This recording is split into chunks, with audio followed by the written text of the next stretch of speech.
what's happening around the world and what's happening here at home. A very good evening. You're watching Primetime News coming to you live and direct from our Newsfirst studios here in Colombo. Bringing you the news, I'm Mariam Vijaya. And I'm Sandra Ferdinando. Let's take a look at your headlines for tonight. Newsfirst headlines. Main sponsor. A trusted place for your fixed deposit. Valuable FD, a symbol of stability.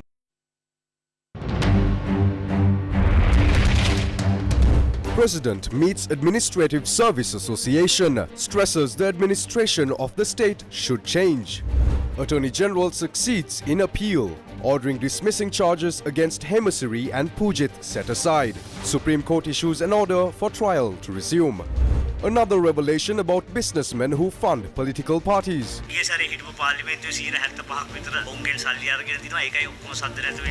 No black money was used. Ranjan responds to allegations.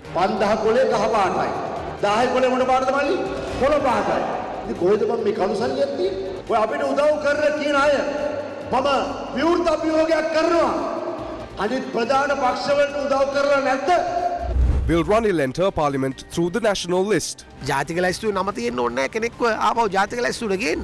Who will be the next president of the United States? Hotly contested election begins. Newsfirst headlines. Main sponsor. A trusted place for your fixed deposit. Valuable FD, a symbol of stability.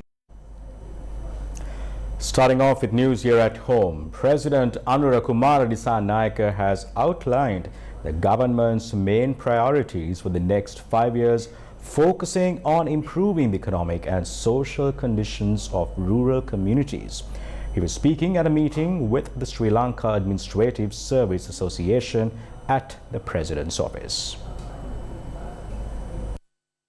President Anurakumara Dissanayake stressed the need for public officials' support to successfully implement the plans to improve the economic and social conditions of rural communities. The President also pointed out the need for reforms in public administration to better align it with the government's objectives. The key points highlighted by the President include combating corruption and fraud is the government's top priority. Corruption and fraudulent practices have severely hindered both the implementation and completion of important national projects. The government has removed political interference from the public service, ensuring that civil servants are empowered to perform their duties independently. Public officials have been entrusted with a critical responsibility in driving regional development across Sri Lanka.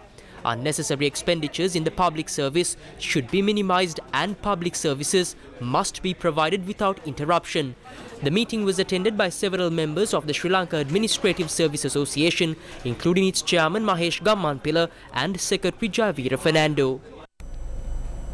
In a story making headlines tonight, the Supreme Court today set aside the order of the Colombo High Court trial at bar, wherein the High Court trial at bar had dismissed the criminal indictments of former Defence Secretary Hemasiri Fernando and former Inspector General of Police Pujit Jasundara on charges over the failure to prevent the Easter Sunday attacks. The order was set aside based on an appeal filed by the Attorney General against the set order. The order was issued by a bench of the Supreme Court comprising of Justices Preeti Padman Surasena, Mahinda Samyawardena and Arjuna Obesekara. The Attorney General had instituted criminal proceedings against former Defence Secretary Hemasiri Fernando and former Inspector General of Police Pujit Jasundara, accusing them of criminal dereliction of duty and other offences for failing to act on intelligence information regarding the planned terrorist attacks on Easter Sunday. The case was initially taken up before the Colombo High Court trial at bar. The High Court trial at bar took the matter up for trial and after the prosecution closed their case, dismissed the charges on the 18th February 2022 without calling the defendants to testify. The Attorney General then appealed to the Supreme Court against the order. The Supreme Court held that the order of the High Court trial at bar was contrary to law and that the charges against the defendants should not have been dismissed without the defendants' evidence being led. Accordingly, the Supreme Court today ordered the Colombo High Court trial at bar to summon the defendants and resume proceedings in the case.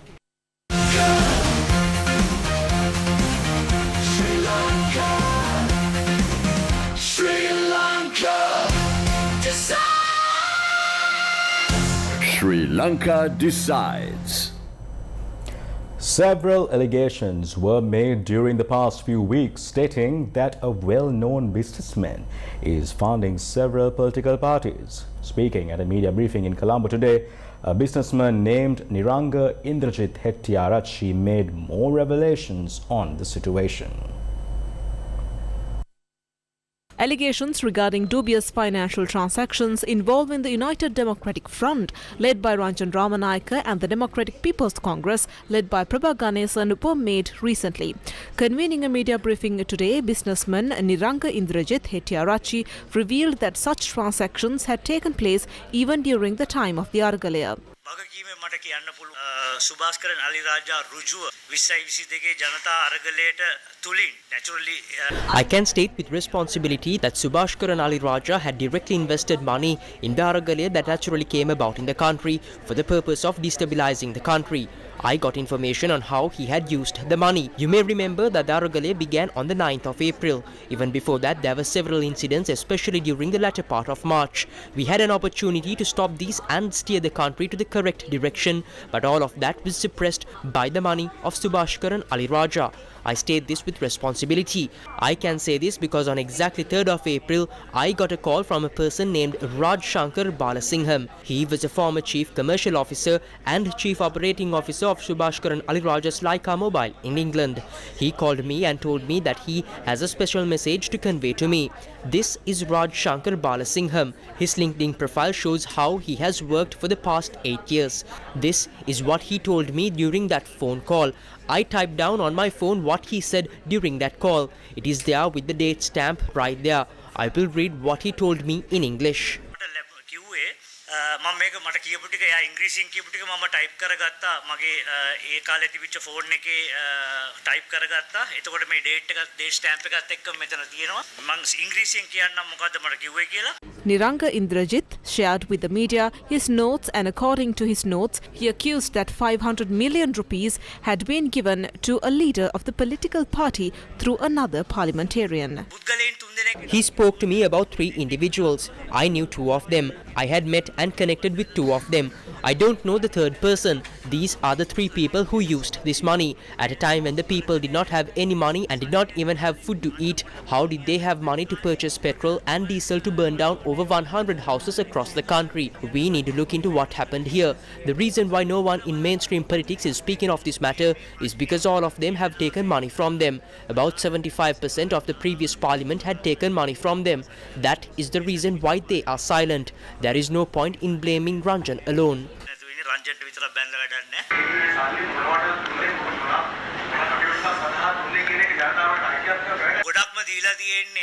He says in the recording that most of the money given initially was about 20 million or 10 million or 30 million. The money was given to prop up the profile of Subhashkaran Ali Raja in Sri Lanka. Everyone was given money since 2015 to boost his PR, to portray him as a good gentleman and an investor. According to this person, Subhashkaran Ali Raja has a lot of issues in England and in other foreign countries.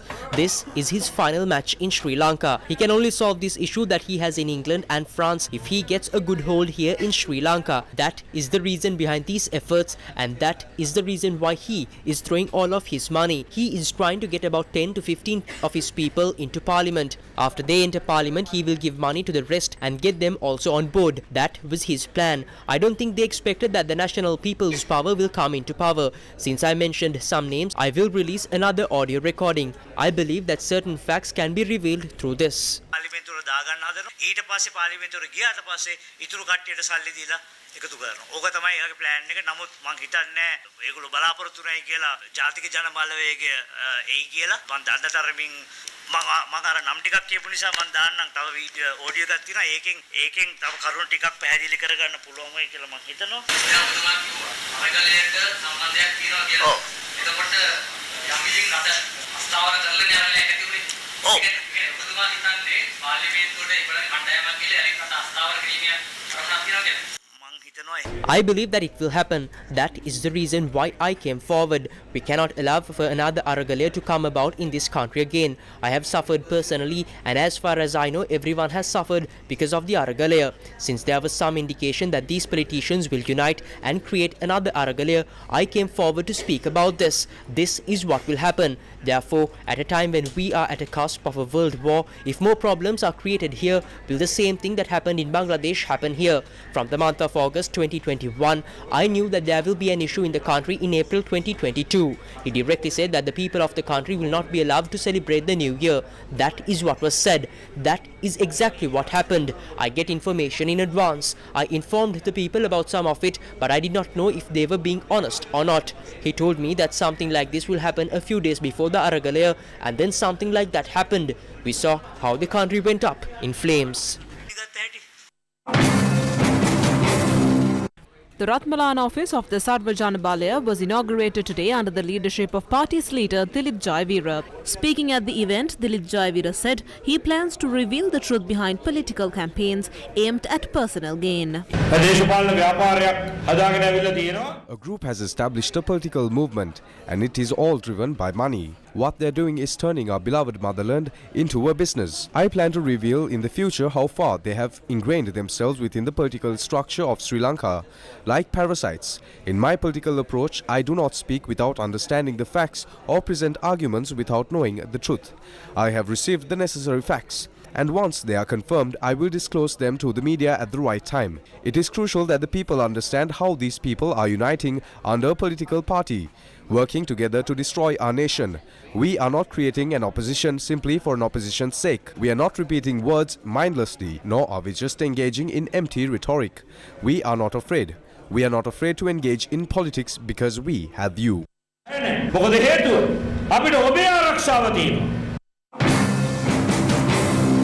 Leader of the United Democratic Voice, Ranjan Ramanayake, responded to allegations of financial transactions. He was speaking at a public meeting in Polonnaruwa yesterday.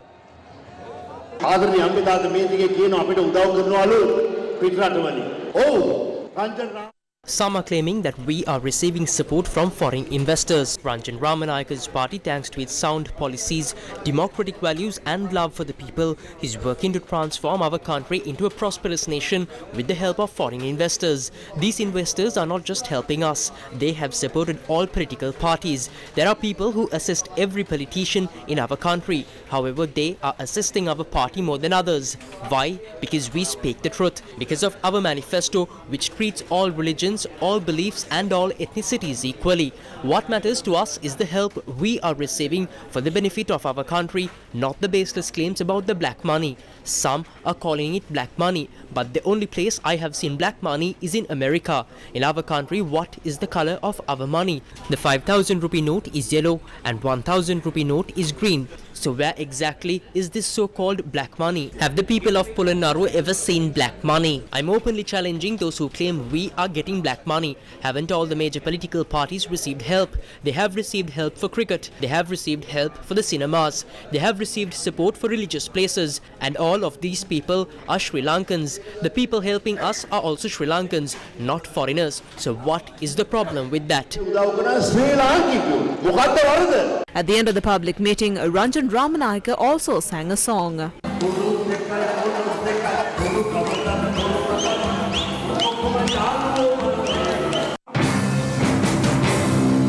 Speaking at a public meeting, Nayana Vasala Tilaka, the Badulle district candidate of the Samagir Janabalavegya, raised concerns about how Ranjan Ramanayake's party secured such a large amount of funds. Where have they obtained so much money to spend? Where has the mic got the money from? Where does the money come from? There is a rule that says one candidate can only spend 3.8 million rupees. I too use a helicopter. The money I have comes from my business. It costs about 500,000 rupees to 600,000 rupees to use the helicopter. So if 500,000 rupees to 600,000 rupees out of the 3.8 million is spent on just 30 minutes of helicopter use, how do they carry out their activities? Where is this money coming from? As a large party, it is difficult for us to organize a big rally. Why? Because we spent a large amount on the presidential election. A large poster cost 36 rupees. Where is this money coming from? How do these parties find resources that we are unable to? From where does the gas cylinder get so much money? Is it not stolen money? Former MP Premnath C. Dolawatte has revealed that former President Ranil Wickremesinghe is set to re-enter politics once again with the people's mandate.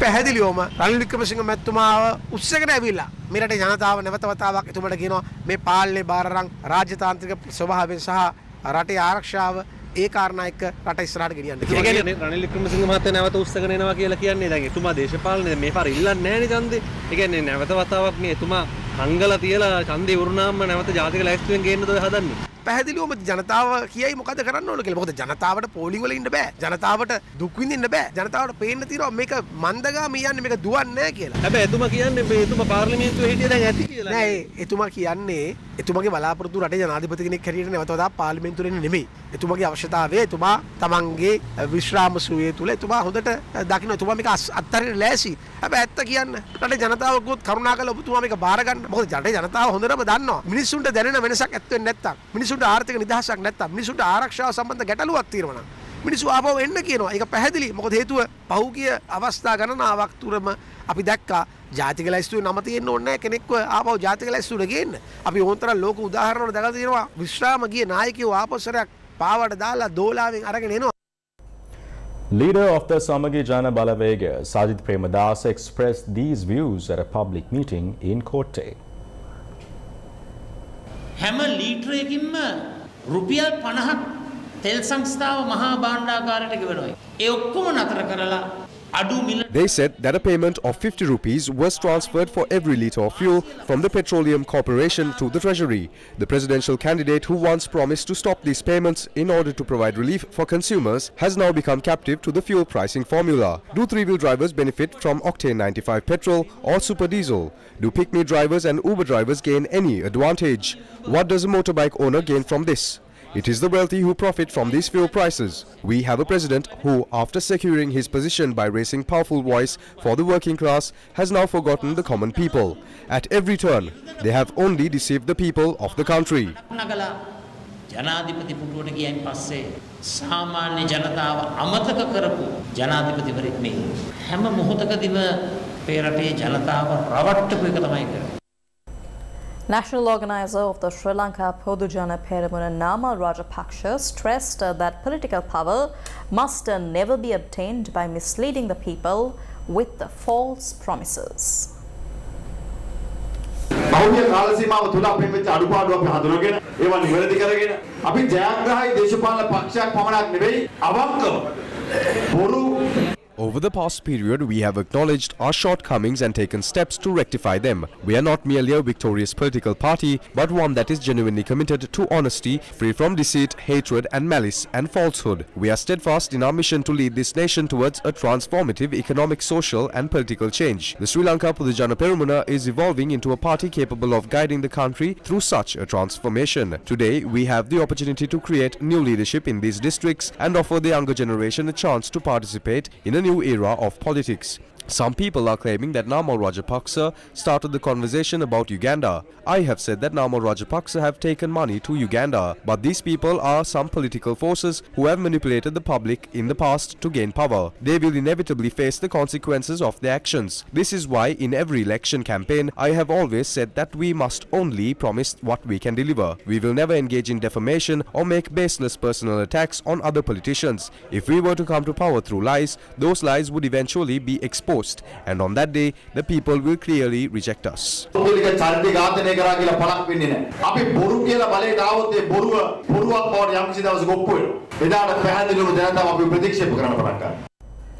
Prime Minister Dr. Harani Amarasuriya highlighted that Sri Lanka's fundamental issues remain unresolved even after 76 years of governance. She expressed these views at a public meeting in Puthukudi yesterday.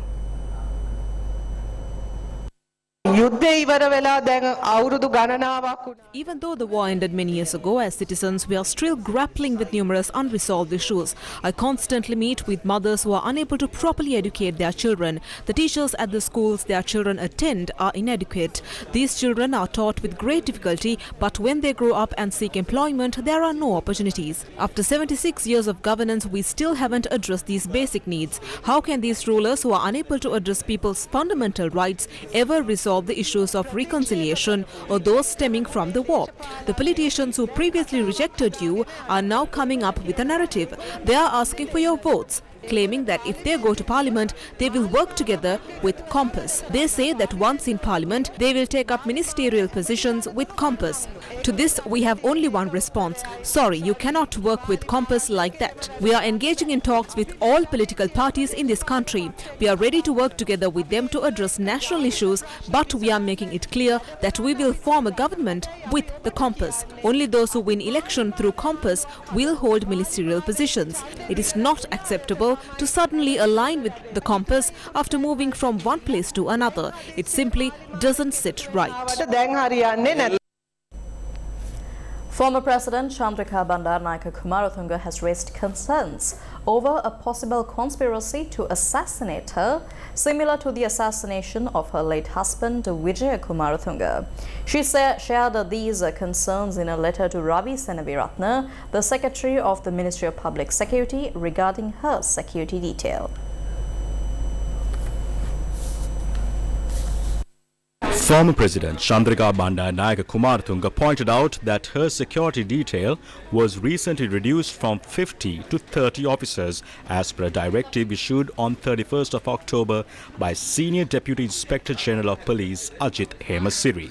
She questioned why she was given fewer security personnel compared to other former presidents who have over 200 security personnel. The former president also highlighted that among former presidents, she is the former president who has the most severe threats to her life. She referenced intelligence reports suggesting that the LTTE had previously targeted her in 2006 and 2014. In response, Acting Inspector General of Police Priyantha Veerasurya said that no reductions have been made for former president's security detail and assured that investigation is underway. The report will be forwarded to the Ministry of Public Security and the Cabinet for further action.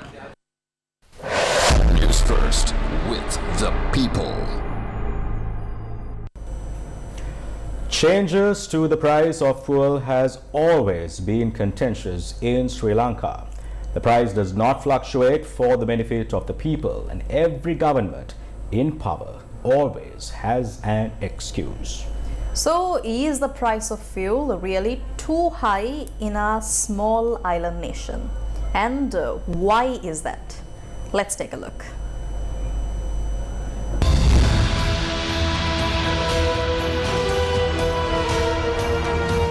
What happened to Sri Lanka? What are the prices of fuel like in neighboring Asian countries? Sri Lanka has the highest price for a litre of petrol in South Asia.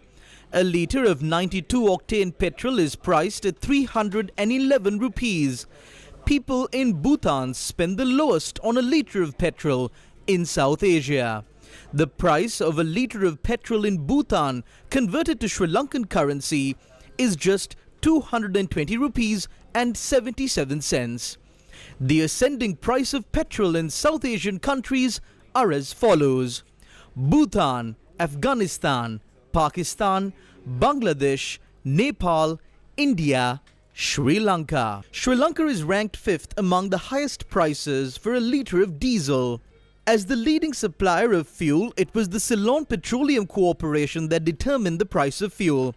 The former government took steps to allow several other competitive companies to distribute fuel in the country. This was done in a bid to provide fuel at a lower price to the general public. Sinopec from China, RM Parks from the United States, and United Petroleum from Australia were the three companies that had expressed an interest in entering the local fuel market in Sri Lanka. A total of 450 fuel stations where fuel was supplied by the Petroleum Corporation, was allocated to all three of these companies, with each company being allocated 150 fuel stations. Cabinet approval was also granted for each company to open 50 new fuel stations each. What happened in the end? The Petroleum Corporation convened a media briefing yesterday.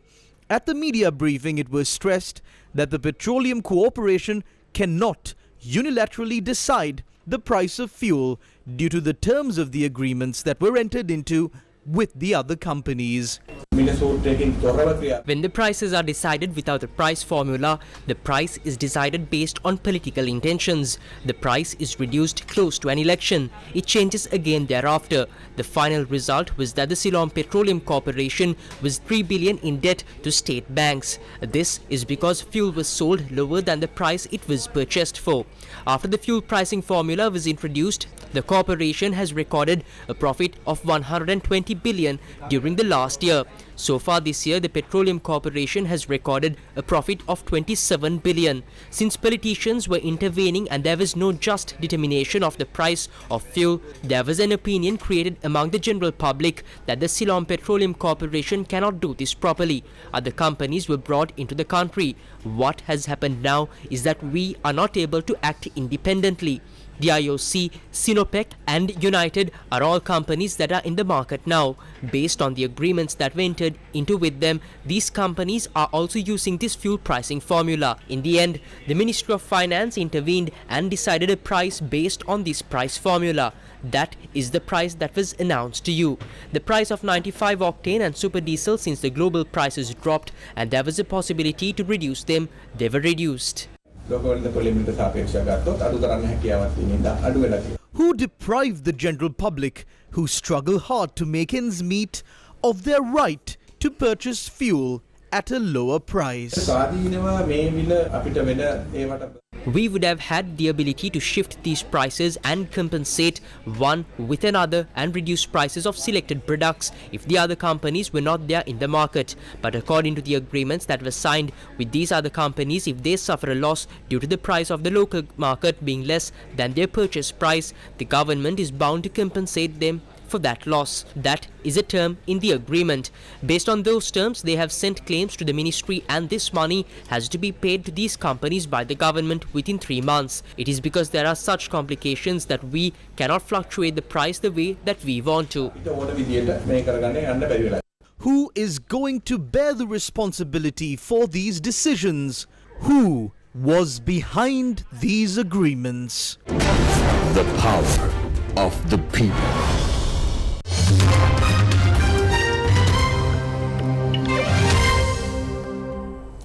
It's election day in the United States and the race for the White House has never been tighter. With just hours remaining until polls close, America finds itself at a critical crossroads as voters head to the polls to decide the nation's future. Newsfirst, Budmin Amradivakara brings us comprehensive report on this historic election. It's only a few days until the general election, which will be held in Sri Lanka. So if we shift our focus from the local political arena to the international political arena, I think we have one significant event that we should shift our focus to. It's none other than the US presidential election 2024. So as Sri Lankans, I think we have a lot of confusions about the electoral process, about why the election is held on Tuesday. So before we dig deep into what the US presidential election is, let's get to know more about the history of the US presidential election. The history of US presidential elections is rich and spans over 2 centuries, evolving through significant changes in political structure, voting rights, and campaign practices. The first US presidential election, which was held between the 15th of December 1788 to the 10th of January 1789, following the ratification of the US Constitution, George Washington was elected as a president. Welcome back to the news. We're moving on with more local news. It has been revealed that the driver of the bus carrying students from the Kothalavala Defence University that met with a fatal accident in Badulla had driven the vehicle while his license was suspended for 5 months. 2 university students died in this accident, while several others are still being treated for their injuries. Now, his license was suspended by court for his involvement in an accident in Labudua on the 4th of August. It was revealed in court that the license of the driver of the bus that met with a fatal accident in Badulla had driven the bus while his license was suspended. The additional magistrate of Gaul had on the 6th of August imposed a fine of 55,000 rupees and suspended his driver's license for a period of 5 months. Today, the Akmimana police reported facts on this matter via a motion filed at the additional magistrate's court in Gaul. The police informed court that this driver, who is a resident of Dammala Udugama, subsequent to his license being suspended by court, had filed a complaint at the Hiniduma police station alleging that his license had been misplaced and then proceeded to obtain a new license. It was also revealed that this new license was in his custody at the time the fatal accident in Badulla occurred. Considering these facts, the Gaul Additional Magistrate Lakmini Vidanagamage ordered that the relevant driver's license be temporarily withheld by the court instead of being returned to the driver. A bus carrying a group of students and lecturers from the southern campus of the Kothalavala Defence University in Suryavava met with an accident on the 1st of November along the Badulla Mahiyangane road in close proximity to the 4th milepost in Ambagaha Oya. 2 students lost their lives while 42 others were admitted to the Badulla Teaching Hospital for the injuries they sustained during the accident.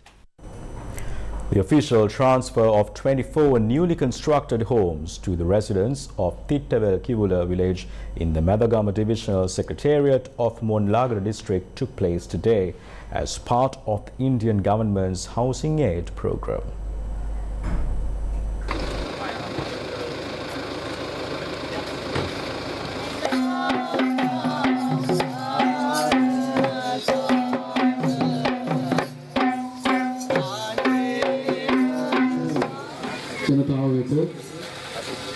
ඉන්දිය රජයේ මූල්‍ය ආධාර මත ජනතා ඉදිරියට පත්වන දලස්වල ගම්මාන තිතවැල් තුල අධ්‍යක්ෂ ගම්මාන ශ්‍රී ලංකා ඉන්දියා මහකොමසාරිස්. The official transfer of the 24 newly constructed homes was implemented with Indian financial assistance and in collaboration with Sri Lanka's National Housing Development Authority.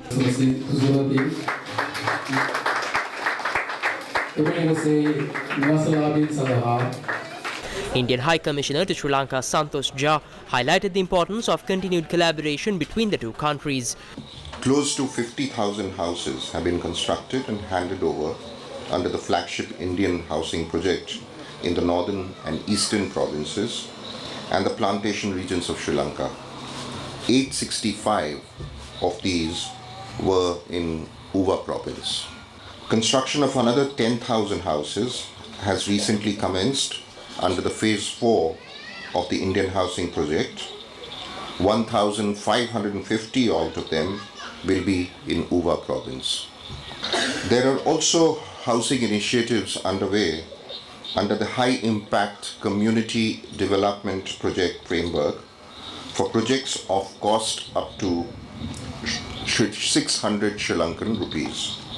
Given its contribution to fulfilling the housing needs of the recipients and fostering a stronger and more resilient society, this successful project finds a special place in the initiatives on both sides to further strengthen the unique people-to-people bonds shared by our two countries and adds another chapter to the impactful development partnership endeavors of India and Sri Lanka. This project is part of India's broad efforts to assist Sri Lanka in addressing housing shortages and improving infrastructure, particularly in underserved rural regions. The Center for Law and Security Studies organized a discussion on navigating the new normal in the Indo-Pacific region yesterday. A discussion on navigating the new normal in the Indo-Pacific region was organized by the Center for Law and Security Studies. Keynote speaker at the event, founder of Strat News Global, Nitin Gokhale, shared his expertise on the matters related to the Indo-Pacific region. India's dilemma is, should it concentrate on the Indian Ocean region, or should it also partner with other countries? For India, the ultimate focus, the razor-sharp focus, will be only on the immediate neighborhood, where it continues to either get sort of ousted from one country, or its influence diminishes, then it comes back. So this is a policy, or this is a strategic space where there are no permanent victories and defeats. And I think Indian policymakers are realist enough to understand that. That's where we are.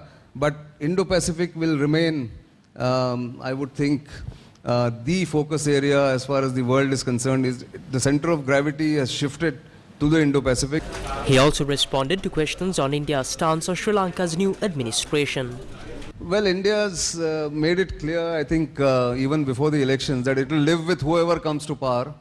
And the assessment in India was very clear 10 days ahead of the elections that the current president will come to power.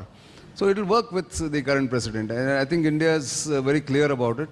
Whether it fulfills all the requirements that India has and Sri Lanka has with India and India has with Sri Lanka or not, we'll have to wait and watch. But I think the elections coming up are more important. Once that happens, then I think they will formulate that policy about each other. And the current president has had a tour of India in February, I'm sure you are aware, where he's had, I think, candid dialogue and discussions with people who matter in India. So it is not as if it came as a surprise as far as India is concerned. So India will live with it. And it's lived with so many other administrations, so this is not something new for India. Several key figures, including diplomats and other stakeholders, were among those who attended the event. The Inter-University Debate Series organized by the Capital Maharaja Group in the lead-up to Human Rights Day got underway today, with the preliminary rounds taking place at the CMG Auditorium. Firstly, let's address the preliminary rounds of the Inter-University Debate Series organized by the Capital Maharaja Group in the lead-up to the Human Rights Day saw 30 teams representing 19 state and private universities registered. The debate was organized for the third consecutive year in all three languages, Sinhala, English and Tamil. More power, where our side, people can hold them much more accountable. Your point. First, awareness can't access everyone. There's a chance that people simply don't see. The